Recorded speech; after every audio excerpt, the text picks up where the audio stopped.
Community Commencement Selection for the honor of speaking to the 2022 graduates.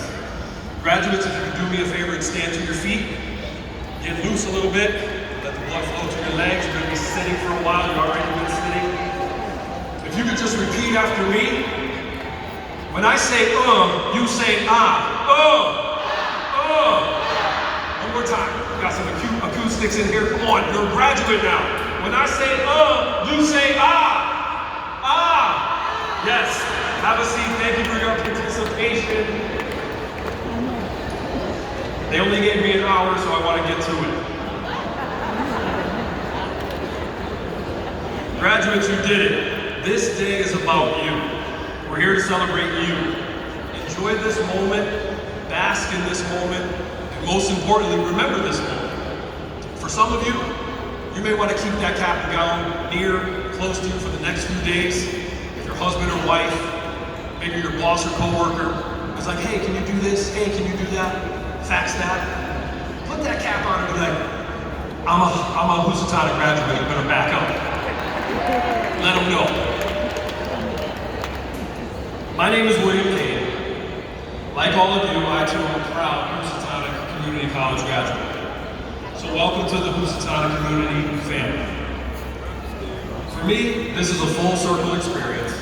I was born here in this city of Bridgeport into difficult circumstances.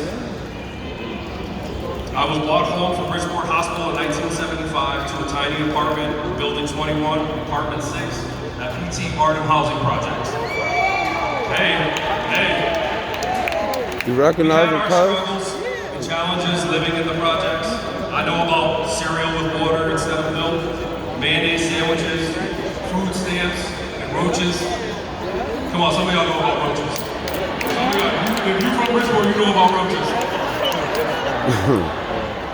Having a running tab at the neighborhood bodega or corner store, and the fire hydrant being the neighborhood splash pad to cool off in the summer.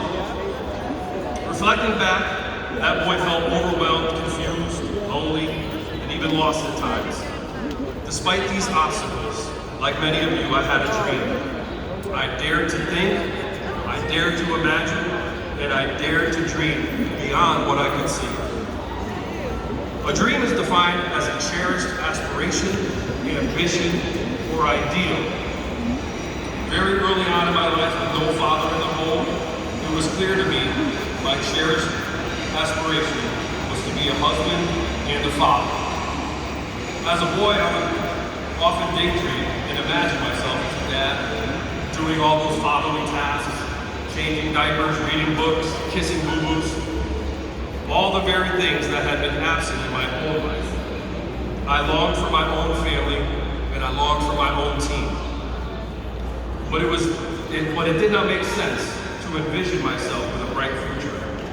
Thankfully, I was blessed with a handful of people, coaches, pastors, friends, who nurtured that hope in my life.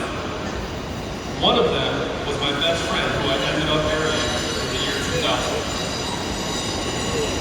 And to set the record straight, Pastor Kane is my wife, and she wasn't, yes. Yes, my girl. That's my girl. That's my girl.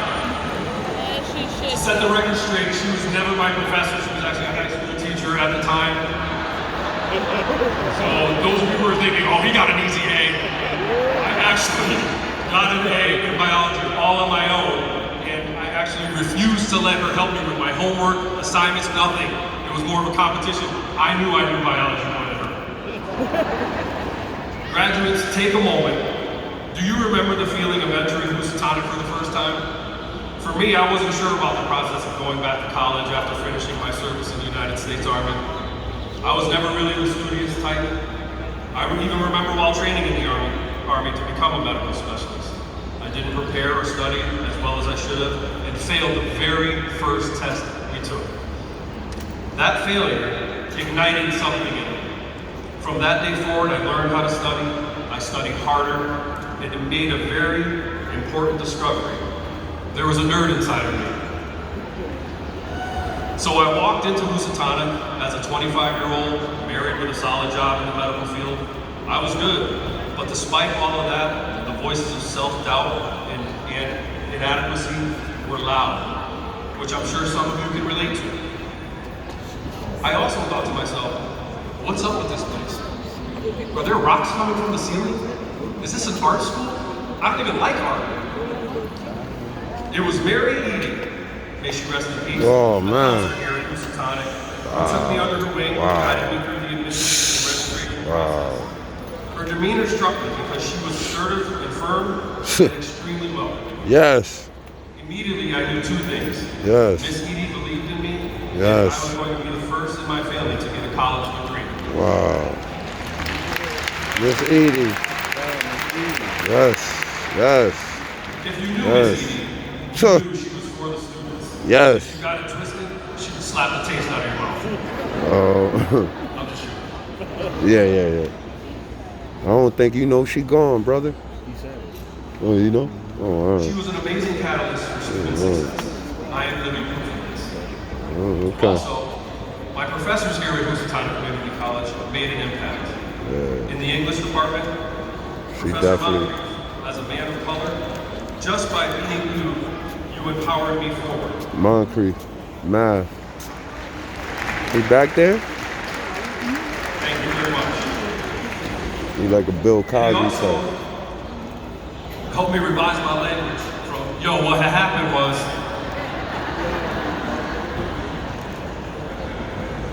to, at this juncture, I'd like to discuss. He brought that nerd out in me even more. In the Human Services Department, Professor Cobolo. Yes, yes. Cobolo. He's still around. Your enthusiasm and knowledge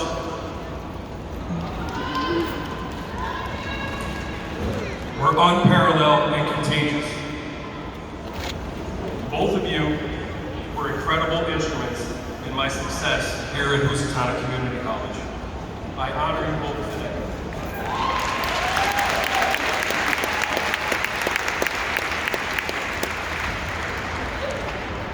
As my dream was unfolding, those early years were not easy as I stretched to become the man I had never seen modeled for me. That season of life wasn't without disappointment and heartache and heartbreak. Learning how to be a husband, a college student, professional in a fast-paced laboratory, and soon a father. A part of fueling that dream meant sticking with the process to get a degree, take steps towards financial gain, home ownership, and an overall sense of personal accomplishment. Underneath it all was a drive to change the trajectory of my life for the sake of my legacy, like many of you are doing today. And my legacy happens to be here. My 3 children are in the front, if you wouldn't mind standing. Vivian, Sydney, and Tyler. My dream come to pass. I love you guys. Graduates, if you have an amazing dream that doesn't make sense to other people, it's okay. It's your dream. Go after it anyways. Do not be jailed by others' negative words. Maybe this degree that you earn is your first of many. Have a relentless pursuit of your dream. Persevere through your failures, because we all fail. If you ain't failing at something, you ain't trying. I apologize, Professor Moncrief, I digress for that English. Baseball legend Reggie Jackson struck out over 2,000 times. Yet, he is known for being one of the most clutch playoff hitters of all time. Thomas Edison failed over 1,000 lighting experiments. Yet, he invented the light bulb. Colonel Sanders had several failed restaurants. Yet those 11 herbs and spices became Kentucky Fried Chicken's signature. The late Kobe Bryant, at 18 years old, shot 4 consecutive air balls in his first NBA playoff series. Yet he evolved to be one of the most skilled offensive players in NBA history. What is your yet?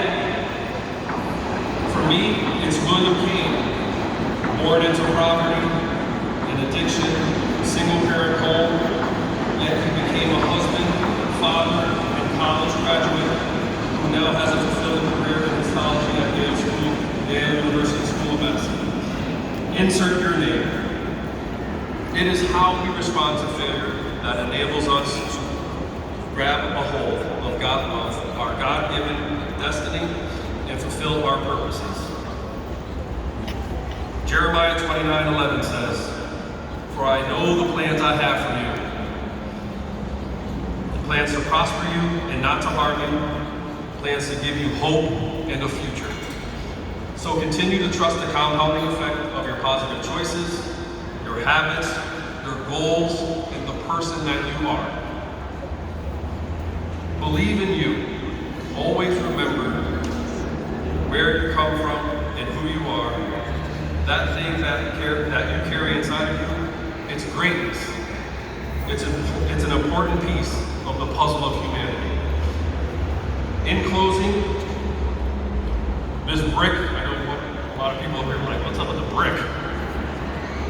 This brick represents so much to me. It's one of the bricks I grabbed for my 3 children. I have it called Vivian, Cindy, and Tyler. This brick is from Marina Village Housing Projects. Yes, Marina. Yes. All those buildings were recently torn down, but as a kid I spent a lot of time in Marina with my grandmother. I can hear her voice now. When those street lights would come on, she'd come to the front door and be like, "Junior!" I was a junior, so she always called me Junior. This brick reminds me to stay grateful for the sacrifices of my mother, who I saw pick herself up from a place of darkness and despair to fulfill her true purpose and destiny. A grandmother who fought for a better life for herself, leaving the segregated Jim Crow South to settle in Bridgeport, where she raised 3 sons. And what about those in your entourage? What about those in your family? Is there someone you need to thank today? Make sure you thank them. Make sure you honor them, because it was them. They were the wind in your sails at times. For some of you who took online classes and you were like, I don't even know why I'm taking this class. I didn't sign up for online. It was those people who helped you, so thank them. Lastly, I encourage you. I encourage you to be humble but not shy.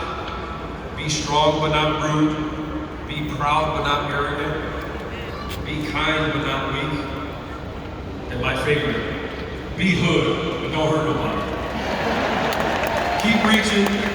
Remember, the meaning of commencement means the beginning. Congratulations, and God bless you.